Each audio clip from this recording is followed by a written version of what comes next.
Hi there. Thank you for choosing D'Angelo Associates today for your traveling needs. I heard you want to go to Germany today, and so my employer asked me to give you a report of Germany just for your travels there. So, Germany we're going to talk about from 1871 to 1940. As you know, this is recent history, and when going here during this era, you should know certain things about it, definitely. But first, let's start with the basics of Germany. Germany is geographically between France and Russia and above Italy, had millions of citizens. Germany is also a European power that industrializes during this time period. The Industrial Revolution had some effects during this time period.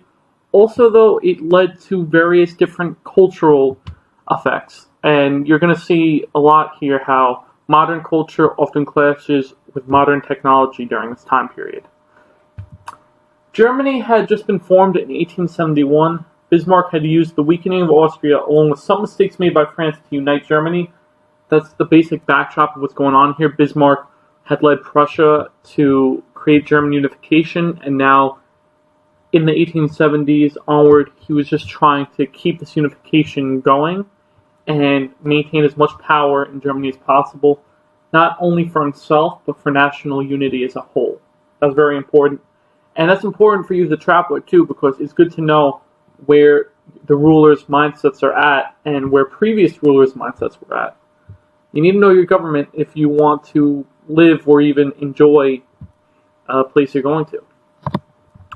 So who rules during this time period? Well, there are two different eras in Germany, right? There's Bismarckian Germany, which ends in 1888. This was when Chancellor Bismarck was in power. He had various different ways in which he tried to install some form of national unity. There was Kulturkampf. We had talked about the series of wars before 1870. Well, let's go more on Kulturkampf. It was a way basically for cultures to be unified, and he wanted to unify the cultures under a form of German nationalism. We'll talk more about how that gets into the various different cultures that existed in Germany and the effects it had. But it's just important to keep in mind. Then there was Wilhelmine Germany. This was an era that happened after Bismarck left as chancellor. And basically what ended up happening is the Kaiser had more control than the chancellor at this point in time. And this would be all the way up until the beginning of World War I, which obviously as a customer you're currently in right now.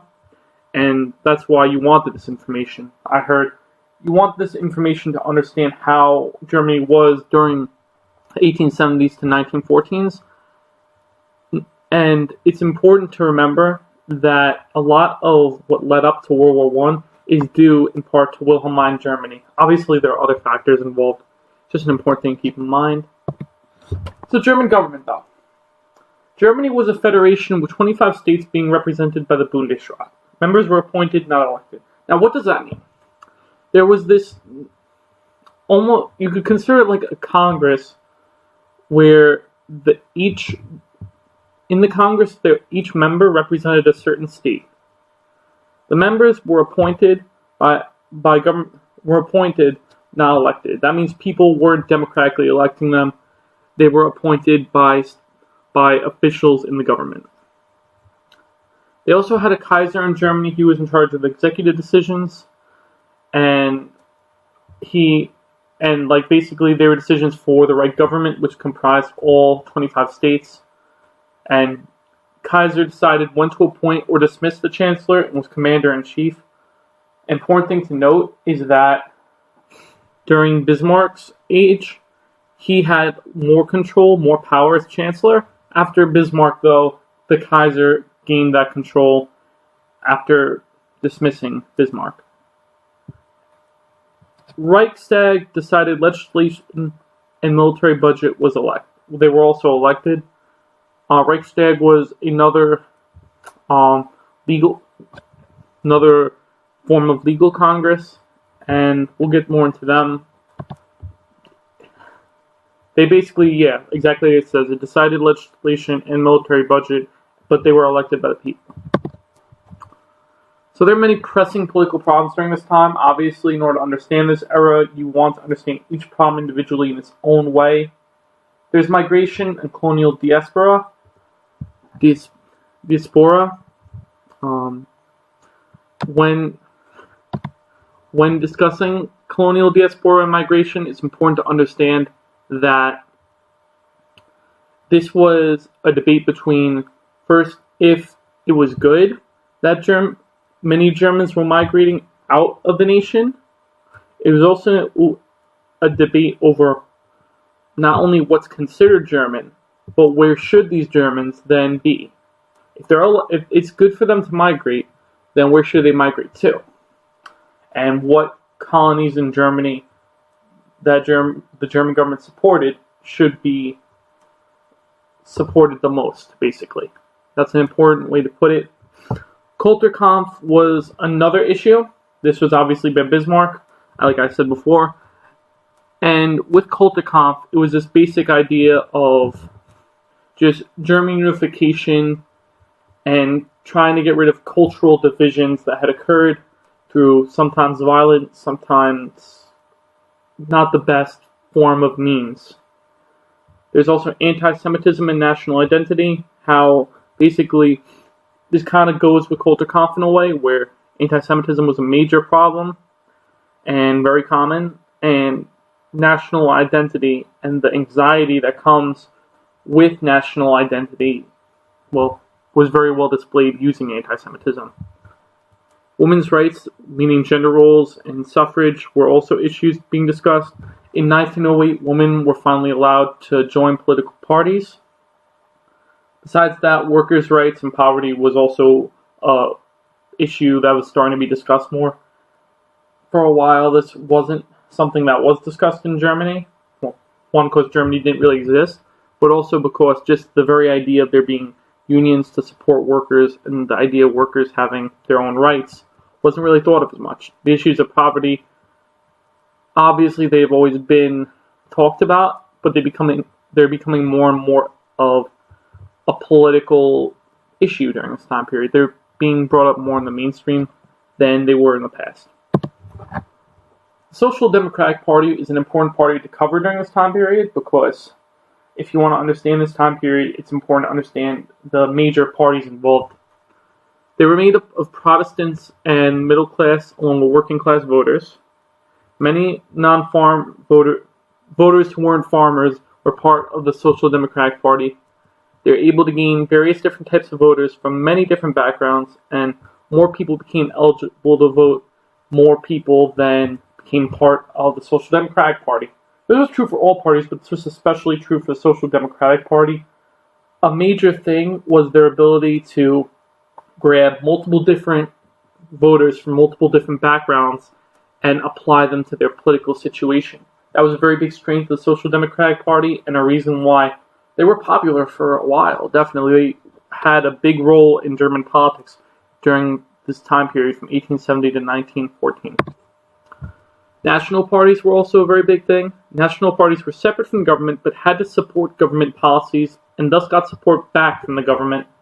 There was a National Liberty Party, which was allied with the Protestant League, the Navy League, and the National Federation of Veterans. The National Liberal Party split in 1880, and they would share the vote with other various liberal left parties. They lost their identity and became pro-Bismarck. Basically, after the split, they kind of started siding more and more with Bismarck, and when Bismarck left, they kind of lost their identity even more. And because of this, liberal left parties, at first, they shared the vote with them, but after a while, many parties that were on the left started getting more of a vote than the National Liberal Party. And so they started becoming more powerful than the National Liberal Party. The offshoot of the National Liberal Party, one of the offshoots, was the Radical Party, which would dominate German liberal politics. In the 1880s and early 1890s, the party did split though in 1893. This was one of the first parties to split and become an offshoot. There will be more after this, but the Radical Party is very significant in the fact that it was one of the first ones to split. Also, there were conservative parties. The Free Conservative Party was less successful in elections. In general, conservative parties tended to have less success than liberal parties in Germany.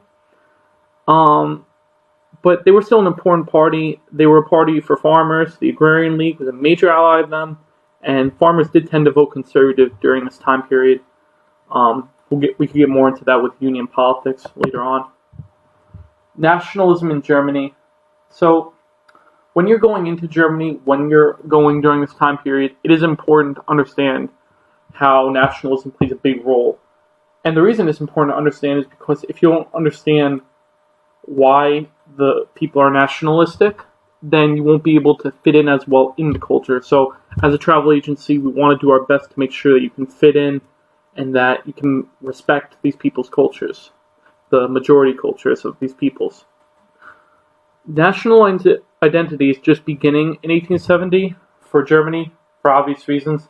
They just become a country, and so the Wilhelmine era does popularize this. However, you do find people like Bismarck going to various musical concerts and dances during this time period that are examples of cultural nationalism. Migration was considered a problem until the turn of the century, and the reason was that before the turn of the century, people weren't thinking of the colonialism and how it would benefit colonialism. People were worried about the fact that if Germans left the nation, then it would ruin the cultural identity of that nation, of Germany. However, colonial justifications did lead to various comfort levels with migration. There were arguments over whether Germans should go to colonies in South and Central America or colonies in South Africa, in Africa in general. Like, there was just various debates over which colonies they should go to and which colony the diaspora of Germans should go to. And this led to various racist policies that were increased. And the reason was basically to try to control where these Germans went, and also try to control the colonies. It was, in a lot of ways, the colonies in Germany went through tighter restrictions because they were trying to incentivize Germans from the homeland to go to those colonies, because they wanted those colonies to have a lot of economic success and a lot of cultural and political success. And so you did see racist policies being increased during this time period, both at home, but in colonies abroad also. So the majority religion in Germany was Christian. There were Jewish minorities, along with other religious minorities. In the 1870s and 1880s, Bismarck led the state into a conflict with the church known as Kulturkampf. Bismarck had targeted Catholics with anti-clerical laws and practices. He was hoping to gain support from the National Liberal Party, because many people in the National Liberal Party were Protestant in this respect. And he wanted to make certain laws to unify Germany more. That was his main goal, unification of Germany, through creating more of a national identity. He led Catholics and Protestants. This led to Catholics and Protestants growing in number. It proved difficult to enforce a lot of the laws that Bismarck wanted to do with secularizing. He wanted to secularize education more. He wanted to secularize churches in some ways too. He wanted baptisms to be monitored and other areas of German religious life to be monitored more, so it was made more nationalistic.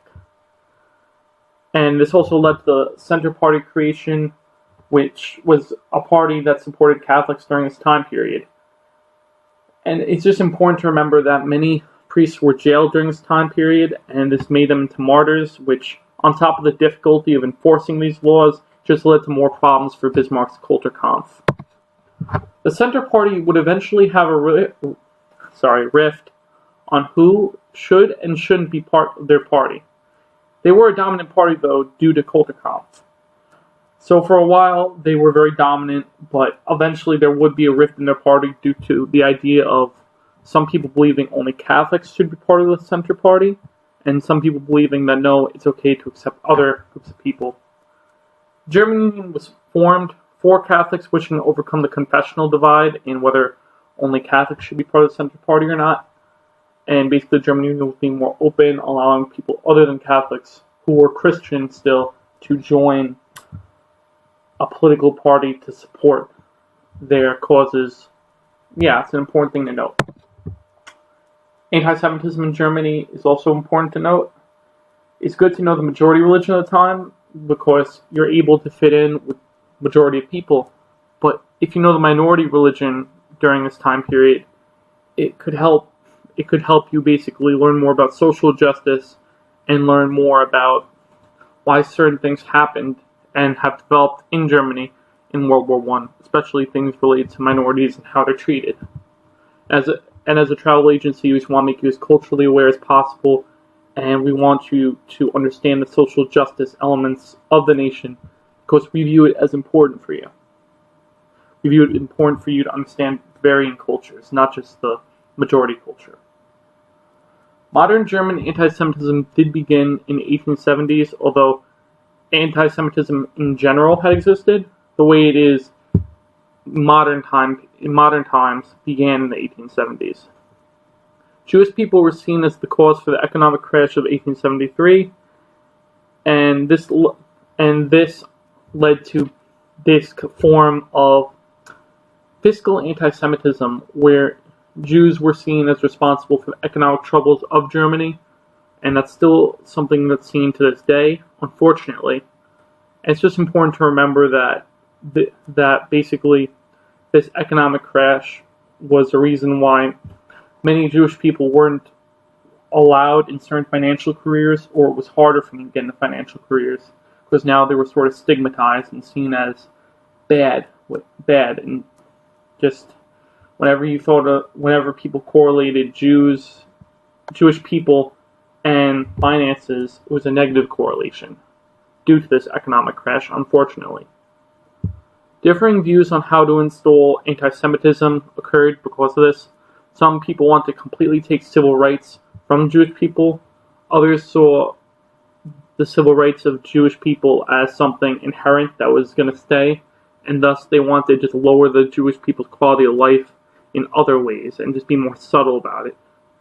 Both were obviously evil, but they were conflicting views on anti-Semitism. It had a large political platform, and in the 1890s, anti-Semitic laws were put in place, unfortunately. It just got more and more popular to legalize anti-Semitism from that point. Colonial expansion was also founded by anti-Semites, and the colonial infrastructure in and of itself was built systemically to support anti-Semitism. There were many people who didn't want Jewish people to go to the colonies and to expand and create their own colonies, and it's just another layer of anti-Semitism that unfortunately took place. Gender roles are another important thing. Men are considered the breadwinners. Women help with the domestic sphere, and they take care of the children. New studies like sexology and psychology try backing this. This is due to the falling birth rate and the greater independence that women are getting during this time period. Basically, if a woman wasn't having her own kids, she should be seen as helping other people's kids that are in her family. The reason why this is important to note is because gender roles obviously play a big impact in society, and this was how women were seen. Unfortunately, in a lot of ways, women were oppressed and still are oppressed today, and this is important to note because it shows how there's still a long way to go when it comes to women's rights, and it's just unfortunate to see. Workers' rights is another thing that's going on during this time. Workers are being oppressed during this time period. Unions are just beginning to form. Petitions and expansions of utilities are beginning to happen. Thankfully, since unions are forming, these petitions are forming and making municipalities more politicized.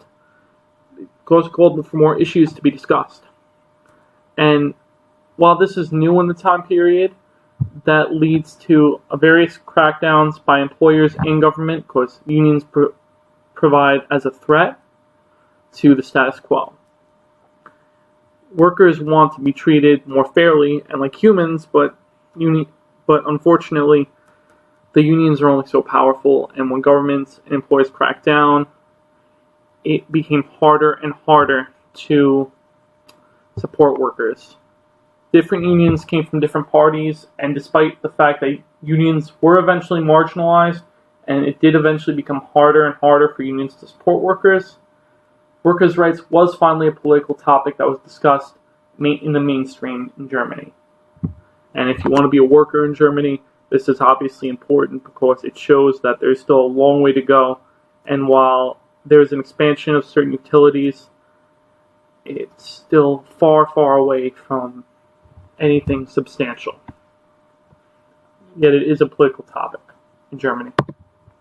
So what can be taken away from this? Well, if you're going to go to Germany, an important thing to remember is that there's still a lot that needs to be done with civil rights, both for minorities, for women, and for workers. If you're going to work in Germany, you need to remember that unions aren't exactly in the position to protect you right now, and despite that, it's still being politicized. There are plenty of municipalities and cities where workers' rights is a heavy political topic. And so you can go there and you can still try to unionize. Just remember that if you do plan on doing this, many people in government, many people in your own company are going to try to stop you and are going to try to criminalize your behavior. If you're a woman, it's good to remember that gender roles are it's just very traditional right now.